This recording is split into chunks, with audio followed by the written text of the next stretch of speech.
Good morning everyone, welcome back to my YouTube channel. আশা করছি তোমরা সবাই খুব ভালো আছো। আজকে সকালটা দেখতেই পাচ্ছ, একদম তাড়াহুড়োর মধ্যে দিয়ে শুরু হচ্ছে। সবেমাত্র আমি ঘুম থেকে উঠেছি, চুলের আমার এই অবস্থা, মানে এখন পর্যন্ত মাথা মাথা কিচ্ছু আছায়নি।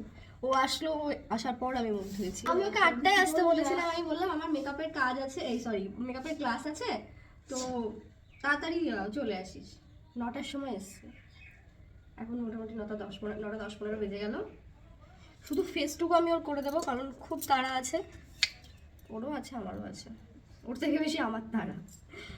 কারণ স্টুডেন্টদের 11টায় সময় দিয়েছি, কালকে একটা স্টুডেন্ট 10টা 24-এ চলে এসছে, মানে আমাকে 10টার মধ্যে বাড়ি থেকে বেরিয়ে যেতে হবে। আমি যদি কোনো কাজ পাই আর সেই কাজটা যদি আমার বাজেটের মধ্যে হয় বা আমার মনে হয় যে না এই কাজটা এই বাজেটের মধ্যে করা যেতে পারে, তাহলে কিন্তু আমি সেই কাজটা করি।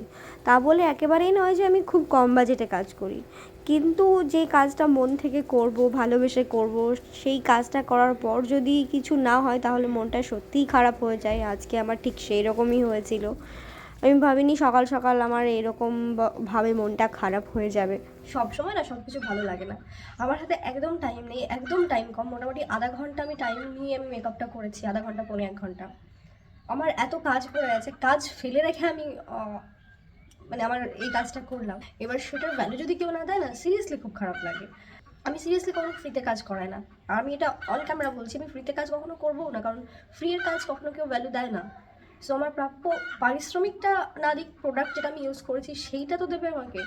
সো যখন কেউ না দিয়ে চলে যায় বা কিছু, এই পরে দেবো বলে চলে যাওয়া মানে ব্যাপারটা আমিও সেটা ধরি না। কারণ এরকম আমার কাছে অনেক আছে যে পরে দেবো বলে তারা এখন পর্যন্ত আমাকে পে করেনি।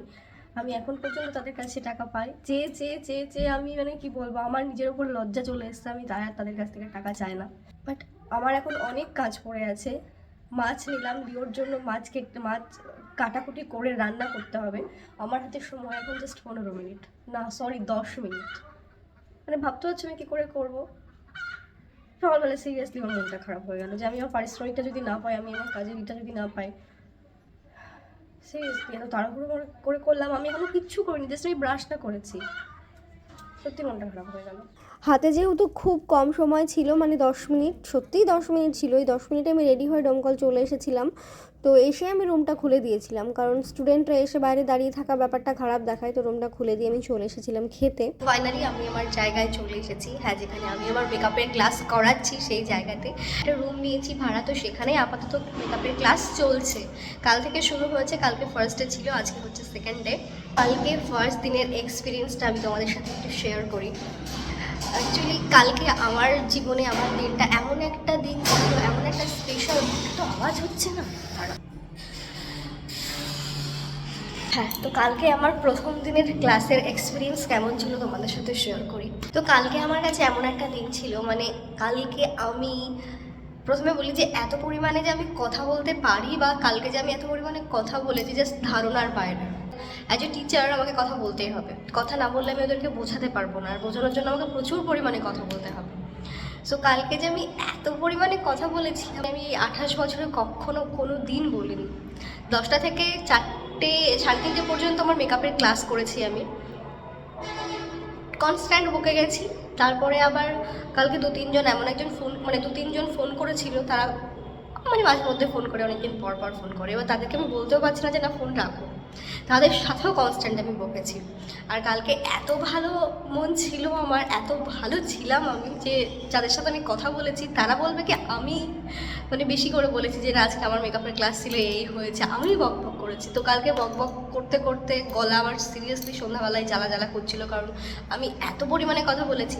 তারপরে কথা বলতে বলতে এর আগে দেখতাম মানুষ শুধু জল খায়, ভাবতাম কথা বলতে গিয়ে এত কি জল খেতে হয়। তো না, মানুষ যখন অতিরিক্ত বেশি কথা বলে তখন গলা শুকিয়ে যায়। কালকে আমি কথা বলতে বলতে যে কতবার জল খেয়েছি ধারণার বাইরে। তো বেশ ভালো লেগেছে, খুব খুব খুব ভালো ছিলাম কালকে আমি। হ্যাঁ, আজকেও ভালো আছি, বাট এই সকালবেলা যেটা ঘটে গেলো তার জন্য একটু মনটা খারাপ।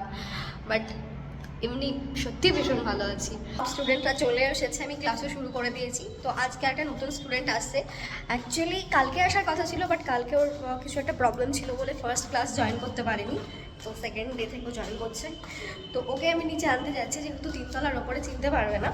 আর কালকে যেহেতু ফার্স্ট ক্লাস শুরু হয়েছে, কালকে যতগুলো স্টুডেন্ট আসছে ততবার মানে ওপরে যাচ্ছি, আবার ফোন করে বলছে ম্যাম নিচে দাঁড়িয়েছি, আবার আসছি, আবার গেলাম, আবার ফোন করে বলছে ম্যাম নিচে দাঁড়িয়েছি। কালকে যে ওইরকম করে কতবার আমি ওপর নিচ করেছি, পুরো হাঁপিয়ে গেছিলাম। তারপরে এবার অত কথা বলতে হয়েছে আমাকে, তো বেশ ভালোই লাগে এগুলো। দেন ওটাকে আবার আমাদের নিউট্রালাইজ করতে হবে। নিউট্রালাইজটা কি? সেটা হচ্ছে ডার্ক কারেক্টারটা দেওয়ার পর আমাদের যে ওর স্কিন টোনে আমি করছি, তাহলে ওর স্কিন টোনের আমি এটা দিলাম, অরেঞ্জ কালার কারেক্টার লাগালাম। দেন ওর যা স্কিন টোন, সেই স্কিন টোনের এক শেড ডার্ক আমি ডার্ক কালার দিয়ে আমি এটাকে নিউট্রালাইজ করবো। বোঝা গেল? আমার যে স্কিন টোন সেটা আরেক সাইড ডার্ক লাগবে, ওটা নিউট্রালাইজ করতে। হ্যাঁ হ্যাঁ, আগেটা লাগাতে হবে। হ্যাঁ। তারপর তোমার যদি ভালো লাগে এটা পুরো মুখে না, শুধু চোখে, শুধু চোখে যেখানে যেখানে এখানে যেখানে অরেঞ্জ পিগমেন্টেশন আছে, পিগমেন্টেশন ব্ল্যাক আছে, এই যে যেমন ডার্ক সার্কেলটা হয়, হ্যাঁ, মাউথ এরিয়া পিগমেন্টেশন হয়, অনেক যেমন গালে বেঁচেতা থাকে। হ্যাঁ হ্যাঁ হ্যাঁ, ওগুলো যত ডার্ক হবে তত কিন্তু আমাদের অরেঞ্জ কালার কারেক্টার ইউজ করতে হবে। তো স্টুডেন্টদের আমি বোঝাচ্ছিলাম যে স্কিনে কারোর প্রবলেম থাকলে সেই বেসটা সে কীভাবে করবে না করবে। আর মেকআপ মানে তো শুধু মেকআপ নয়, মেকআপ করতে হলে সব কিছু তোমাকে জানতে হবে, স্কিন টাইপ, স্কিন টেক্সচার, কোন স্কিনে কি মেকআপ যাবে, সব কিছু। তো প্রথম 2 দিন ওদেরকে আমি সেই নলেজটাই দিয়েছি। কটা বাজে? 4:30। 4:30? তো এখন বাজে 4:30, ক্লাস পুরো কমপ্লিট। 3:30 পৌনে 4টের সময় ক্লাস শেষ হয়েছে। আর এই যে তানিয়ার সাথে আজকে অনেক দিন পর দেখা, অনেক আজকে না কালকে দেখা হয়েছিল। আমরা একই বিল্ডিংয়ে ভাড়া আছি আর কি, ও এই বিল্ডিংয়ে আছে, আমি এই বিল্ডিংয়ে আছি। তো ও এখানকার বাসিন্দা নয়, ও থাকে কলকাতায়। হ্যাঁ, এখানকার তিনটে জায়গা কখন কোথায় থাকে ঠিক নেই। এখানে বাড়িতে কলকাতা, অ্যাকচুয়ালি কলকাতায় তো পড়াশোনা করে, সেই কারণে। শেষ হচ্ছে না এখন? আর ভালো লাগছে না পড়তে? না না, পড়তে ভালো লাগছে, বাট তানিও পড়াশোনায় খুব ভালো। হ্যাঁ গো, কত ভালো। না, খুবই ভালো। আসলে কি করেছো? আমি তো করেছিলাম বোটোপ্লাস্টি ট্রিটমেন্ট, চুল প্রোটিন ট্রিটমেন্ট। চুলগুলো ট্রিটমেন্ট করে আমার 12টা বেজে গেছে, বাট এখন একটু ঠিক হয়েছে আমার চুল। তোমার চুল একদমই কমে গেছে। ওই তো ওই ট্রিটমেন্ট করানোর পরেই আমার চুলগুলো উঠে গেছে। এবার আমার সামনে আজকে একটা স্টুডেন্টই বলছে যে আমি ন্যানোপ্লাস্টিয়া ট্রিটমেন্ট করবো, ট্রিটমেন্ট। আমি বললাম যে ভুলেও করবো, একদমই না, চুল উঠে শেষ হয়ে যাবে একদম। আমার মেকআপের ক্লাসের যে লোকেশনটা সেটা হচ্ছে প্রপার বাস স্ট্যান্ডে, মানে স্টুডেন্টদের কথা মাথায় রেখে আমি প্রপার বাস স্ট্যান্ডেই রুমটা নিয়েছি। মানে যেদিন ক্লাস হবে তার আগের দিন রাত্রে 7টা-8টায় আমার রুমটা কনফার্ম হয়েছে। এর আগে অন্য কোথাও একটা রুম পেয়েছিলাম, বাট ওটা ব্যাক সাইড হয়ে যাচ্ছিলো। এবার স্টুডেন্টরা এক জায়গা থেকে একজন আসছে, তো মানে সে যে যেখান থেকে আসুক না কেন সে ঘুরে ফিরে বাস স্ট্যান্ডেই তাকে নামতে হবে। তো সেই কারণে ভাবলাম যে বাস স্ট্যান্ডে নামলে ওদের বাড়ি সুবিধা চলে হবে। এসেছি অনেকক্ষণ আগেই, এসে এবার রান্না বসালাম, ভাত করেছি। একা থেকে আসছে তো ভাত হয়ে গেছে, এখানে ডিম বসিয়েছি। ডিমটা সেদ্ধ হলে আলু দিয়ে ডিম দিয়ে ঝোল করবো। আর এখানে 100 মতো পনির নিয়ে এসেছি, জানি না পনিরটা কি করবো, তাহলে ভেজে খেয়ে নেবো। তো রাত্রিবেলায় আলু, ডিম, পনির সব একসাথে দিয়ে একটা তরকারি করে খেয়েছিলাম। গুড মর্নিং সবাইকে।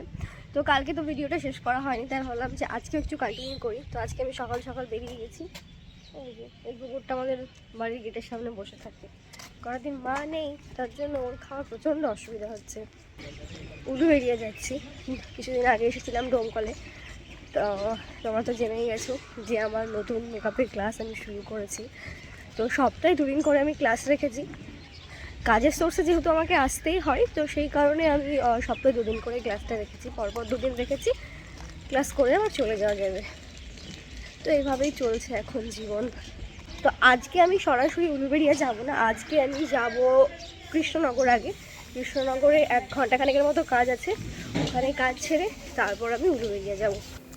কৃষ্ণনগরে কাজ বলতে গেলে যে দীপিকা দেখতে পাচ্ছ, ওর কাছে নেল এক্সটেনশন করার জন্যই আমার এখানে নাবা আর কি। তো ওর বাড়ি হচ্ছে করিমপুরে, এবার ও থাকে কৃষ্ণনগরে।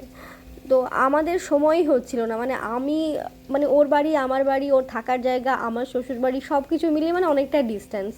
তো কী করে হবে না হবে, তো আমি বললাম যে আমি যেহেতু আজকে যাচ্ছি আমি ওখানে নেমে যাব, নেমে করে নেব। তো এর আগে নেল এক্সটেনশন করেছিলাম, ওটা রেড কালার করেছিলাম, ওটা দীপ্তর পছন্দের ছিল। আর আমার রেড কালার একদম অপছন্দের একটা কালার। তো আমার সবসময় না নিউড কালার পছন্দ। এই যে দেখতে পাচ্ছ, এই যে হাতে করেছি, এইটা আমার খুব পছন্দ হয়েছে, মানে একদম লাইট কালার, মনেই হচ্ছে না যে আমি এক্সটেনশন করেছি বা কিছু। আর হ্যাঁ, দুই হাতের যে নখটা দেখছো, দুই হাতে কিন্তু নিজেরই আমার নখ, আমি আলাদা করে কিন্তু কোনো নেল টিপ লাগাইনি। নেল টিপ আমার ঠিক পছন্দ না, কারণ ওটা না কিছুদিন হয়ে যাওয়ার পর এতে ওতে বেঁধে গেলে প্রচণ্ড ব্যথা হয়। তো নিজের নখটাকেই আমি এইরকম সুন্দর শেপ সাইজ করে মানে এক্সটেনশন করিয়েছি আর কি, শুধু জেল দিয়ে পলিশ করে দিয়েছে। তো কৃষ্ণনগর থেকে ট্রেন ধরে আমি যেতাম শিয়ালদা, বাট আমি শিয়ালদা পর্যন্ত যাইনি, আমি দমদমেই নেমে গেছি, কারণ ওখানে এর আগের দিন নেমে পরোটা খেয়েছিলাম, তো খুব ভালো লেগেছিলো। এর আগের দিনও দীপ্তর জন্য নিয়ে গেছিলাম, তো ভাবলাম যে এদিক দিয়ে যখন যাচ্ছি নেমে আবারও পরোটা নিয়ে নিই। তো শুধুমাত্র ট্রেন থেকে নামা দীপ্তর জন্য পরোটা নেব বলে তো এখানে পরোটা নিয়ে আবার নেক্সট ট্রেন ধরে দমদম থেকে দমদম থেকে শিয়ালদা চলে গেছি, যেহেতু খুব একটা ডিস্টেন্স না দমদম থেকে শিয়ালদা। দেন শিয়ালদা থেকে মেট্রো করে গেছি হাওড়া থেকে আবার ট্রেন ধরে গেছি উলুবেড়িয়া। মানে এত জার্নি হয়েছে আজকে। তো বাড়ি আসতে আসতে প্রায় রাত 8:30 কি 9টা মতো বেজে গেছিলো। তো ওই রাত্রিবেলা এসে আমি এবার স্নান করেছি, কারণ এই কটা দিন মানে সপ্তাহখানেক না স্নান করার ঠিকঠাক, না খাওয়া দাওয়া ঠিকঠাক করে হয়েছে, মানে কোনো কিছুই ঠিক টাইমে হয়নি। এবার দেখবে একদিন দুদিন স্নান না করলে না অস্বস্তি ফিল হয়। তো আমি টাইমের অভাবে স্নান করতে পারিনি বলে আমাকে এই রাত্রিবেলা আমাকে স্নান করতে হচ্ছে। কালকে আমি একদম স্নান করার টাইম পেয়েছিলাম না, কালকে তো হয়নি ক্লাসের জন্য। তারপরে আবার আজকে তো সারা রাস্তা আমি আসলাম, মানে সকাল থেকে জার্নি শুরু হয়ে গেছে। 8টায় বাড়ি থেকে বেরিয়েছিলাম আর এখানে এই বাড়িতে ঢুকেছি পুরো 8টায়, মানে 12 ঘন্টা রাস্তায়। তো এত পরিমাণে অস্বস্তি লাগছিল, গরম লাগছিল, তাই ভাবলাম যে না, স্নান করতে হবে। তো 9টা এখন বাজে কটা, 9:35 বাজে, আমি এখন স্নান করে আসলাম। মানে আমারই ভাবতে অবাক লাগছে, কারণ একদিন যদি সূর্য না ওঠে আমি আর মানে বাথরুমের দিকে ঘেসবই না স্নান করার জন্য, এরকম একটা ব্যাপার। তো সেই মেয়ে এত রাত্রিবেলা এসে স্নান করছে, অনেক টায়ার্ড। আর এই যে আমার নেলসটা দেখো, সুন্দর লাগছে না? আমাকে বেশ ভালো লাগছে, বাট আমার হাতের দিকে কেউ তাকিও না, আমার হাতটা অতটাও সুন্দর না, বাট নখগুলো সুন্দর করে করে দিয়েছে। বলছি সবাই তোমাকে কমেন্ট করে যে দীপ্তদার হাসিটা কি সুন্দর। মানে দীপ্তকে লাস্ট 2-3 দিন ভিডিওতে নিয়েছি, প্রত্যেকটা ভিডিওতে কমেন্ট আছে যে দাদার হাসিটা কি দারুণ। লাস্ট 2-3 দিন ভিডিও আমাকে কোথায় দেখলে? ওই যে এক্সামের দিন তোমাকে নিয়ে গেলাম, তারপরে আচ্ছা, আচ্ছা। হ্যাঁ তারপরে একদিন আমাকে বাড়িতে। নিয়ে যাবে? হ্যাঁ, আমি তো তোমাকে নিয়ে গেছিলাম না। এই তো বলো, আবার হাসছে, বলো কিছু। চোখটা লাল হয়ে গেছে। কি হয়েছে চোখে? লাল লাল লাগছে। হ্যাঁ, দীপ্তর হাসিটা সত্যি সুন্দর। ওকে কিছু বলতে বললেও ক্যামেরাতে বলতে পারে না, আমার সামনেই বলতে পারে না কিছু। আমি এমন এমন যদি কথা বলি একদম চুপ। কিন্তু অন্যান্য সময় মানে টপিক টু টপিক, মানে ধরো কোনো একটা টপিক নিয়ে কথা বলছি, সেখানে ও কথা শোনাচ্ছে আমাকে। আবার কোনো একটা এমন টপিক নিয়ে কথা চলছে, সেখানে আমি কথা শোনাচ্ছি ওকে, মানে এরকমটা হয়। তো ইনি এখন ব্যস্ত আছেন। তো চলো, আজকের ভিডিওটা এ পর্যন্ত শেষ করছি। সবাই ভালো থেকো।